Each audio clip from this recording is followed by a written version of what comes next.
3 नए कृषि कानूनों के विरोध में उत्तर प्रदेश के मुजफ्फरनगर में संयुक्त किसान मोर्चा ने किसान महापंचायत की। यहां भारतीय किसान यूनियन के राष्ट्रीय प्रवक्ता राकेश टिकैत जमकर गरजे। उन्होंने कहा कि लड़ाई मिशन यूपी और मिशन उत्तराखंड की नहीं है, बल्कि देश को बचाने की है। यह आंदोलन देश के किसानों के बूते लड़ा जाएगा।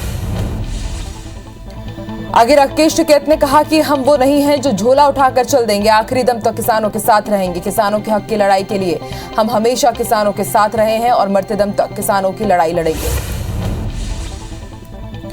किसान नेता राकेश टिकैत के बयान पर केंद्रीय मंत्री अनुराग ठाकुर ने पलटवार किया है। उन्होंने कहा कि भारत सरकार के वरिष्ठ मंत्रियों ने किसानों के साथ एक नहीं बल्कि 11 दौर की बैठक की।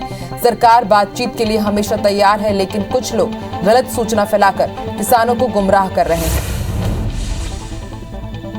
कांग्रेस महासचिव प्रियंका गांधी वाड्रा ने कृषि कानूनों का विरोध कर रहे किसानों के समर्थन में ट्वीट किया है। प्रियंका ने केंद्र सरकार पर तंज कसते हुए लिखा, किसान इस देश की आवाज है। किसानों की हुंकार के सामने किसी भी सत्ता का अहंकार नहीं चलता। खेती किसानी को बचाने और अपनी मेहनत का हक मांगने की लड़ाई में पूरा देश किसानों के साथ है। पश्चिम बंगाल की 3 सीटों पर होने जा रहे विधानसभा उपचुनाव के लिए टीएमसी ने उम्मीदवारों का ऐलान कर दिया है। इन तीनों सीटों पर 30 सितंबर को चुनाव होना है। इसका रिजल्ट 3 अक्टूबर को आएगा। मुख्यमंत्री ममता बनर्जी भवानीपुर सीट से चुनाव लड़ने जा रही हैं। बता दें कि ममता बनर्जी को बंगाल चुनाव में भाजपा के शुभेंदु अधिकारी से शिकस्त मिली थी। शुभेंदु ने नंदीग्राम सीट से जीत हासिल की थी। टीएमसी के विधायक दल ने ममता को सीएम चुना था। कांग्रेस के पूर्व अध्यक्ष राहुल गांधी एक बार फिर से जम्मू कश्मीर की यात्रा पर जाने वाले हैं। राहुल गांधी 9 और 10 सितंबर को जम्मू कश्मीर जाएंगे। इस बार राहुल गांधी माता वैष्णो देवी मंदिर में पूजा अर्चना कर सकते हैं। इससे पहले अगस्त के महीने में भी राहुल गांधी जम्मू कश्मीर की 2 दिन की यात्रा कर चुके हैं। प्रधानमंत्री नरेंद्र मोदी 7 सितंबर को वीडियो कॉन्फ्रेंसिंग के जरिए शिक्षक पर्व के उद्घाटन सम्मेलन को संबोधित करेंगे। पीएमओ ने बताया कि मोदी कार्यक्रम के दौरान शिक्षा क्षेत्र में शुरू की जा रही कई अहम पहलों की भी शुभारंभ करेंगे। पश्चिम बंगाल की मुख्यमंत्री ममता बनर्जी के भतीजे और टीएमसी महासचिव अभिषेक बनर्जी सोमवार को दिल्ली में ईडी के सामने पेश होंगे। कोयला तस्करी को लेकर हुई मनी लॉन्ड्रिंग मामले में एजेंसी उनसे पूछताछ करेगी। ईडी ने उनकी पत्नी को भी नोटिस दिया था, लेकिन उन्होंने पेश होने में असमर्थता जताई है। दिल्ली में राष्ट्रपति रामनाथ कोविंद ने शिक्षक दिवस के अवसर पर वीडियो कॉन्फ्रेंसिंग के जरिए 44 शिक्षकों को राष्ट्रीय पुरस्कार से सम्मानित किया है। इस मौके पर राष्ट्रपति रामनाथ कोविंद ने कहा है कि आज पुरस्कार प्राप्त करने वाले सभी शिक्षकों को मैं बधाई देता हूं। शिक्षक दिवस के मौके पर राष्ट्रपति रामनाथ कोविंद ने पूर्व राष्ट्रपति डॉक्टर सर्वपल्ली राधाकृष्णन को श्रद्धांजलि दी। वहीं पूर्व राष्ट्रपति एपीजे अब्दुल कलाम को याद करते हुए राष्ट्रपति ने कहा कि कलाम एक वैज्ञानिक के रूप में अपनी सफलता का श्रेय अपने शिक्षकों को दिया करते थे। वे अपने स्कूल के एक अध्यापक के विषय में बताते थे, जिनको पढ़ाने की रोचक शैली के कारण बचपन में ही उनमें एरोनॉटिकल इंजीनियर बनने की ललक पैदा हुई। शिवसेना सांसद संजय राउत ने कहा है कि भारत की आजादी की 75वीं वर्षगांठ पर केंद्रीय शिक्षा मंत्रालय की एक संस्था द्वारा जारी पोस्टर में पूर्व प्रधानमंत्री जवाहरलाल नेहरू की तस्वीर शामिल न होना केंद्र की संकीर्ण मानसिकता को दिखाता है। उन्होंने केंद्र सरकार से पूछा कि वो नेहरू से इतनी नफरत क्यों करती है। केंद्र सरकार ने राज्यों को चिट्ठी लिखकर कहा है कि कोरोना वैक्सीन लगाने से पहले इसकी जांच कर लें कि कहीं वो नकली तो नहीं है। स्वास्थ्य मंत्रालय ने राज्यों को असली वैक्सीन की पहचान के लिए एक खाका भी बनाकर भेजा है। इसके जरिए वैक्सीन की सत्यता का पता लगाया जा सकता है। सरकार ने दवाओं के दाम में बड़ा फेरबदल किया है। बड़े स्तर पर इस्तेमाल होने वाली 39 दवाओं के दाम सरकार कम करने जा रही है। कोरोना के बाद आम आदमी पर छाया मंदी के बीच सरकार ने यह बड़ा फैसला लिया है, जो राहत देने वाला है। उत्तर प्रदेश में वायरल बुखार के मामले लगातार बढ़ रहे हैं। इसकी चपेट में ज्यादातर बच्चे आ रहे हैं। मोतीलाल नेहरू अस्पताल की सीएमओ डॉक्टर नानक सरन ने बताया कि बच्चों का अस्पताल जो मेडिकल कॉलेज द्वारा संचालित है, उसमें हमेशा बिस्तर से ज्यादा मरीज रहते हैं। कुछ बिस्तर में 2 से 3 बच्चे भी भर्ती हो जाते हैं, यानी यहाँ बुखार बच्चों को ज्यादा हो रहा है। श्री राम जन्मभूमि तीर्थ क्षेत्र ट्रस्ट के अधिकारियों ने बताया कि अयोध्या में राम मंदिर की नींव का काम लगभग पूरा हो गया है। मंदिर का वास्तविक निर्माण कार्य 1 हफ्ते में शुरू हो जाएगा। निर्माण कार्य में तेजी लाने के लिए जयपुर से 8 शिल्पकार पहले से ही अयोध्या पहुंच चुके हैं। टोक्यो पैरालंपिक का समापन हो गया है। क्लोजिंग सेरेमनी में अवनी लेखरा ने भारतीय दल की ध्वजवाहक बनी। भारत ने इस बार 5 गोल्ड मेडल के साथ ही 19 मेडल अपने नाम किए हैं। ये पैरालंपिक में भारत का अब तक का सर्वश्रेष्ठ प्रदर्शन है। अगला पैरालंपिक साल 2024 में पेरिस में होगा। केंद्रीय खेल मंत्री अनुराग ठाकुर ने बताया कि प्रधानमंत्री नरेंद्र मोदी ओलंपियंस की तरह पैरालंपियन से भी मेजबानी करेंगे। ठाकुर ने कहा कि आज हमने पैरालंपिक में 19 पदक जीते हैं, हमारी मेडल की टैली 5 गुना बढ़ी है। भारत और इंग्लैंड के बीच 5 मैचों की टेस्ट सीरीज का चौथा मुकाबला ओवल क्रिकेट ग्राउंड पर खेला जा रहा है। भारत ने इंग्लैंड के सामने 368 रन का टारगेट रखा है। भारत की दूसरी पारी 466 रन के स्कोर पर समाप्त हुई है। इंग्लैंड के लिए क्रिस वोक्स ने सबसे ज्यादा 3 विकेट लिए। भारत के हेड कोच रवि शास्त्री के साथ ही भारतीय टीम के स्पोर्ट्स स्टाफ के 4 सदस्यों को आइसोलेशन में रखा गया है। खबर है कि टीम इंडिया के मुख्य coach Ravi Shastri corona virus से संक्रमित पाए गए हैं। अफगानिस्तान में एक बार फिर से तालिबान का क्रूर चेहरा सामने आया है। गोर प्रांत के फिरोजकोह में तालिबानियों ने एक पूर्व महिला पुलिस अफसर बानू निगार की बेरहमी से हत्या कर दी।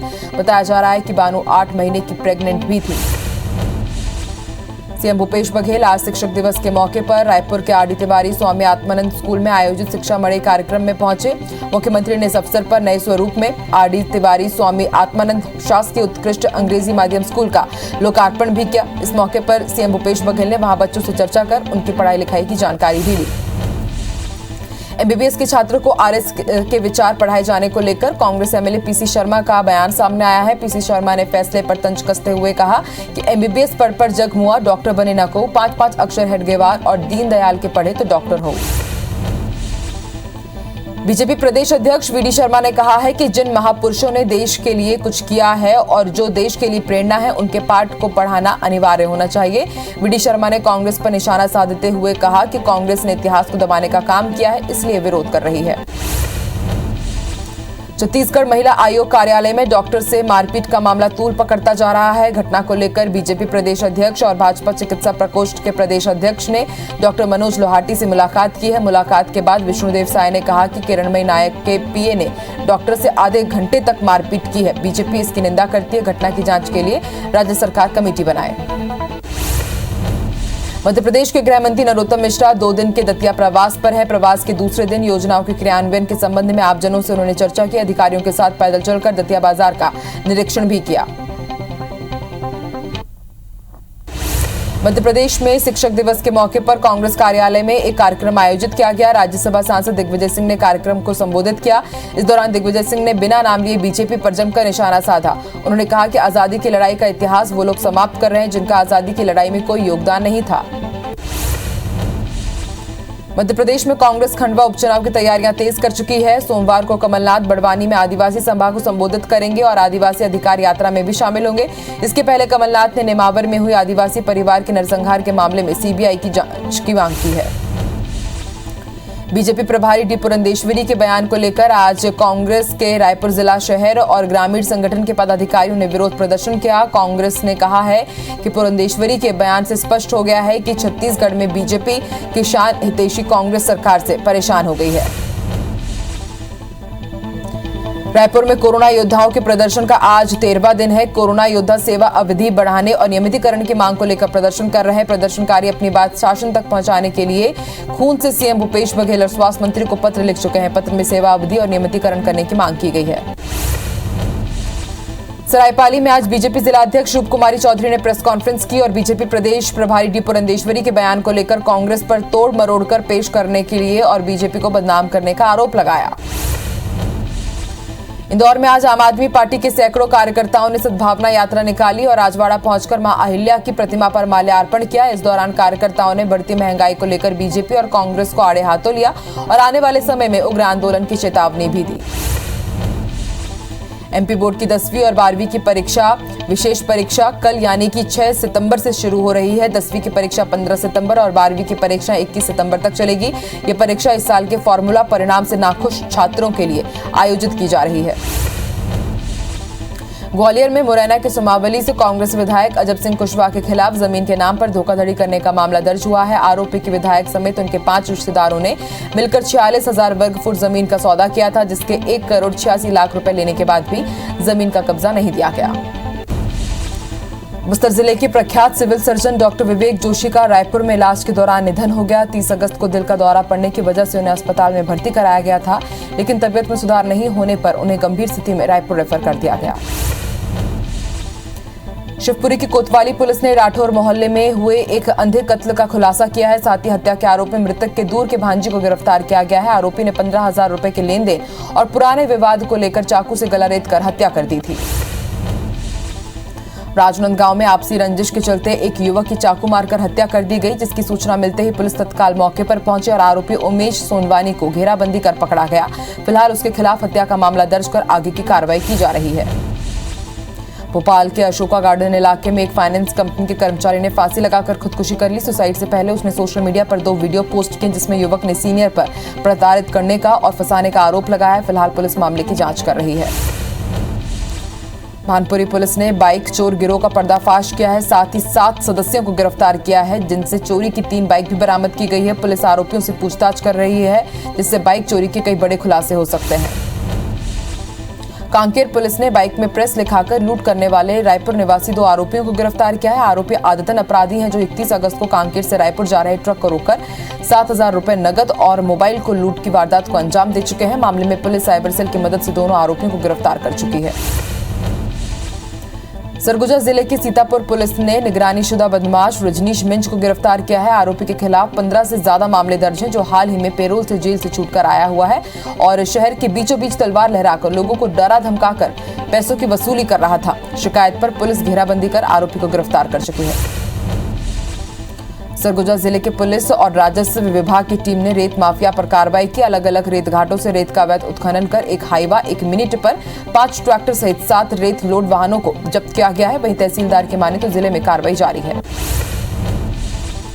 पत्थल गांव में व्यापारी के रुपए लेकर भागे नौकर और उसके 2 सहयोगियों को पुलिस ने ओडिशा से गिरफ्तार कर लिया है। साथ ही पुलिस ने उसके पास से 9.5 लाख रुपए भी बरामद किए हैं। 2 दिन पहले व्यापारी ने उसे बैंक में जमा करने के लिए 9.5 लाख रुपए दिए थे, लेकिन रकम जमा करने की जगह आरोपी अपने एक सहयोगी के साथ फरार हो गया। बीजापुर में पुलिस को बड़ी सफलता मिली है। पुलिस ने नक्सली सुक्कू ताती को गिरफ्तार किया है। सुक्कू ताती एसआई मुरली ताती की हत्या में शामिल था। उसके खिलाफ हत्या का प्रयास, अपहरण के साथ ही कई आपराधिक मामले दर्ज हैं। इंदौर शहर में लगातार ट्रैफिक नियमों का उल्लंघन करने वाले वाहन चालकों का विभाग ने अब लाइसेंस निरस्त कर दिया है। यातायात विभाग की तरफ से 140 लोगों पर कार्रवाई की गई है।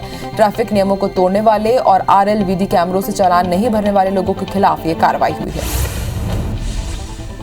कोरबा के छात्र अब कानूनी पाठ भी पढ़ेंगे। छात्रों को यातायात नियम, नाबालिग अपराध, कानूनी अधिकारियों के बारे में जानकारी दी जाएगी। एसपी भोजराम पटेल ने शिक्षक दिवस के मौके पर इस अभिनव पहल की शुरुआत की। इस दौरान एसपी ने जिले के शिक्षकों का सम्मान भी किया। बस्तर में कोरोना संक्रमण की रफ्तार कम हो गई है। जिला प्रशासन ने कोविड नियमों को पालन करते हुए गणेश उत्सव मनाने की अनुमति दे दी है। प्रशासन ने 25 बिंदुओं की गाइडलाइन भी जारी की है। साथ ही मूर्तियों की ऊंचाई 4 बाई 4 और पंडाल में 20 से अधिक लोग एकत्रित नहीं हो सकेंगे। इंदौर में कल देवी अहिल्याबाई होलकर की पुण्यतिथि मनाई जाएगी। प्रशासन ने कोरोना प्रोटोकॉल के साथ अहिल्या उत्सव मनाने की अनुमति दे दी है। सोमवार को सुबह से ही अलग अलग कार्यक्रम आयोजित किए जाएंगे और शाम को देवी अहिल्या की पालकी यात्रा भी निकाली जाएगी। लेह लद्दाख में हॉट स्प्रिंग में छत्तीसगढ़ पुलिस का प्रतिनिधित्व आईपीएस जितेंद्र शुक्ला ने किया। 21 अक्टूबर 1959 को चीनी सेना ने धोखे से पैरामिलिट्री सीआरपीएफ पर हमले में 10 जवान शहीद हो गए थे। इस शहादत को याद करने के लिए हर साल देश भर के सुरक्षा बलों के चुनिंदा अफसरों को सलामी देने के लिए चुना जाता है, जिसमें राज्य सरकार ने आईपीएस जितेंद्र शुक्ला के नाम की सिफारिश की थी।